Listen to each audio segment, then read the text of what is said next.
So we just announced another debutant, so that was they're all the I guess the easy parts you get as a coach. So Sam Berry will play on the weekend, and so we just let him know with his folks on the phone and all the boys around. So before they headed off for the day, and it's a really exciting time to see a young kid with his enthusiasm get an opportunity. Well, there's a lot. There's a lot we like. Look, at this point he's trained really well. He fits into our culture. He's a really likeable young lad, and he goes hard at the footy, and we like that. So he deserves his opportunity. He's played, 2 weeks ago in the SANFL. He was a standout at that level. Had a small opportunity on the weekend against a really high quality team, and we were under the pump a little, and we thought he showed enough that we want to see some more from him. And we think this is a really good launch pad for him against another quality side round one. Are you likely to be your only debutant this week? No, so we've announced Rowe. Rowe will play as well in his first game. We announced that this morning at training. So the boys got around him, and again, another player who I think most would agree, our members and supporters have watched him play footy, especially in South Australia, what he was able to do last year, what he's brought to our group, both on and off the field, that he deserves that opportunity as well. So we'll have the two debutants. Unfortunately, we won't have Matty Crouch for the weekend. Matty's pulled up a little sore through the hips and the groin, and just lacked the power that he was after today during the session. And so from more of a medium, longer term view, we didn't want to take a chance with him this weekend. Sat down with Matty, and his preference was to get that right before trying to challenge into round one. So a little bit of a setback for Matty, but more management for the time being to make sure we don't put him out there and he can't perform at his best. Yeah. How long will that take? Do you have a gauge on what management looks like? It's a tough one, Theo, for me to put a time on it. I think even if you ask the professionals with what we're working with here, Matty's come off hip surgery, so it was a challenge to get him back for round one. We worked through that. We felt like there was an opportunity there, but it's got to the point today where we don't want to risk that. We just want to make sure Matty's, if we are going to get him in, that we can hopefully see out a season, or at least maybe manage it manage it throughout the season for a bit later. You had the surgery in the off-season, and then you played half a game, ruled out. Is it perhaps worse than you thought it was initially, the issues that he's going through? No, I mean the power is the issue for a player. It's more about him being able to push off and get the power he wants, especially in the position that Matty plays. He's he's an inside mid, and he uses that strength and that ability to accelerate and go 1 metre. So for Matty, he's able to move around the ground and perform at a reasonable level, but he's about getting out there and putting his best foot forward every week. So we made a decision in the end, not this week. We'll have a look at that. I can't tell you whether that'll be, he'll be right to go next week, because we just don't know at this point. We hope that it is a shorter stint where he needs to maybe get a little bit of that strength back, and then possibly in a week or two. Just back on James Rowe,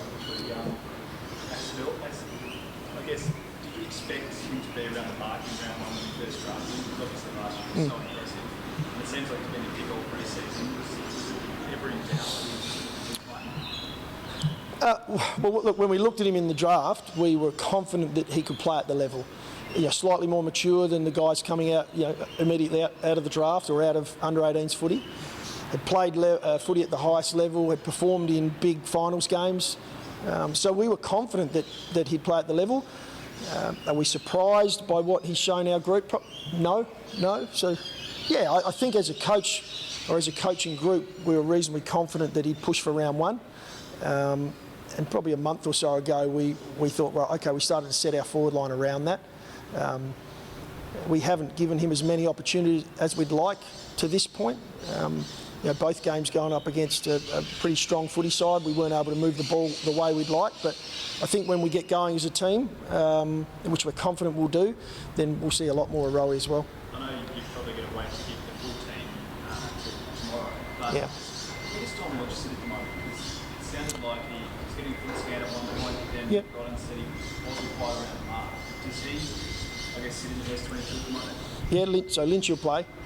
I won't give you the whole team, but I may have just done that. Tommy Lynch will play. I mean, the reason Tom didn't play last week, he was working on a couple of areas of his game, which he was aware of, went away and performed at the level we were asking. And we're going to do that with every player, no matter what their status is, how many years they've played, for the footy club. We asked him to go away and behave and lead the way a leader should, and he was outstanding. Right up till today's session, trained the house down, stuck tight with the group. He's an important part of where we're heading. We also looked at a number of things last week in what is a lead into a season where we will try a few things. And so we're confident that the group we've put out there for this weekend is going to make us as strong as we can in round one. Obviously, we've spoken through Matty Crouch. Matty's in our strongest side if he's fit and ready to go at 100%. Next year, when you plan on unleashing what's the process there? Think about round one? We did. We thought about round one, and as I mentioned with Sam Berry, with Rowie, there's a certain amount of guys that you'd love to get in and play at the level. The more games they get in under their belt, the more experience they have. It's proven across the journey that helps them develop as footballers. It's a matter of how many do you want to get into a footy side before you lack probably the experience needed. This week we go up against the most experienced team in the competition. So the balance of how we went about that has sort of led to Riley won't play this weekend in our AFL side. He'll play at SANFL level and get another really good hit out, but we're confident that we just get the timing right with that for Riley. He's a really exciting part of our future, and we just want to make sure we don't rush it. What part of selection troubled you most, Matt? What did you spend most of your time on? Yeah, good. That's the best question you asked me. Well, it is. We looked at the opposition. We looked at the way they play.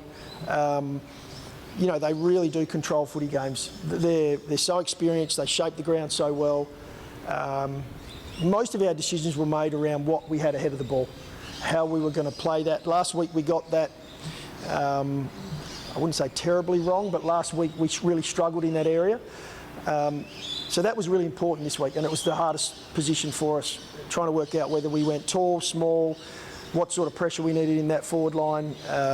There's always a balance between competing in the air but also bringing the heat on the ground. And if you give Geelong too much time in their back line, they set the ground up really well and it's hard to get the ball back off them. So that's where we spent a lot of time in match committee this week. And when I say a lot of time, there's some tough decisions made in that area. How's your back line shaping up given the injuries to Butts and Duday and Leader? Well, Butts got through training really well today, so he's put his name up there to play. Tommy Duday's performed really well, coming off a slightly limited preparation, but we're confident Tommy would be ready to go at the level as well. So there should be the opportunity to bolster that back line a little bit with some experience, but considering the pressure we put them under the last couple of weeks, they've held up pretty well. And we've been really impressed with the development of Jordan. Of Butsy down there. We think his game's gone to another level. His body's developed. He's got great acceleration and strength now. So there's an opportunity for us to see him at the higher level. Speaking of defenders, how do you assess Vision Agassi's Look, it's been one where he's working on his game like every other player is. Had quite a challenging off-season. Came back. We wanted to put a little bit more work into him. We gave him an opportunity in the first pracky match. He went away and worked on a fair bit of his game off the back of that. For Fishy, probably, I spoke to Fish yesterday in detail about his off-season and pre-season. Probably struggled up until Christmas, to really get himself back into it.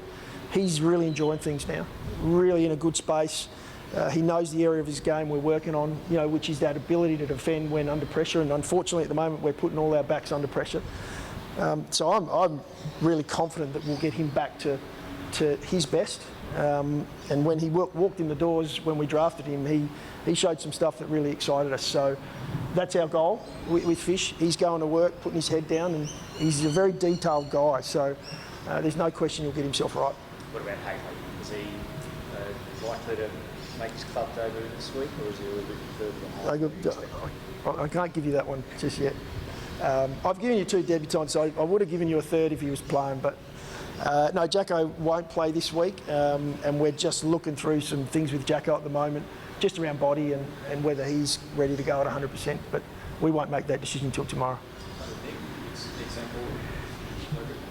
Yeah, Nick Murray won't play, unfortunately, and it's probably touch and go with Muzz.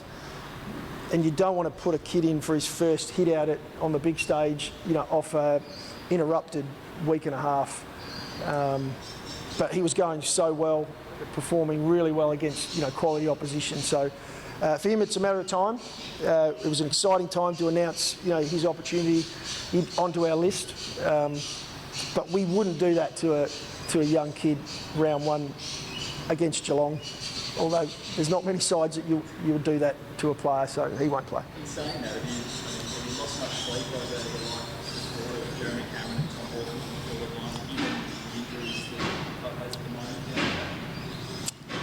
moment? No, I haven't lost any sleep, but have huge respect for what they have. As I said too, there are no teams in the competition where you sleep really well. Everyone's got talent. Everyone's got really strong, especially key forwards. If you look through a lot of the teams in the competition, that's the challenge. We need to perform not just as a back 6. We need to perform as a team that we don't expose those guys to easy ball movement out of their back half, where it's almost impossible to defend as a key back. So it's more than just the one-on-one that you see in the TV screen. There's a lot more that goes into that. We didn't quite get that right over the last couple of weeks, but done a lot of work on it. This weekend? 2. Yep. So Rowie and Sam Berry. And just on Shane as well, signing on this morning, another dominating drop. It seems like an exciting time to be signing on the club. Yes, yep, really exciting for us. We kicked it off with Lairdy, basically standing in front of our group and talking through what he sees, where he sees the future of the club. And when I say that, I mean this week, next year, the year after. For Lairdy, it's another 6 or 5 more years on top of what he's done. And I think to have Lairdy stand up as a real leader of our footy club, and then Riley O'Brien to sign on as well, and Andrew McPherson to follow, Josh Worrell to follow, now Shane McAdam this morning. I think you're starting to see where our group's at. They're young, they're enthusiastic, they see the bigger picture. So we're really excited about where we're heading. Hopefully we can have a few more over the coming month.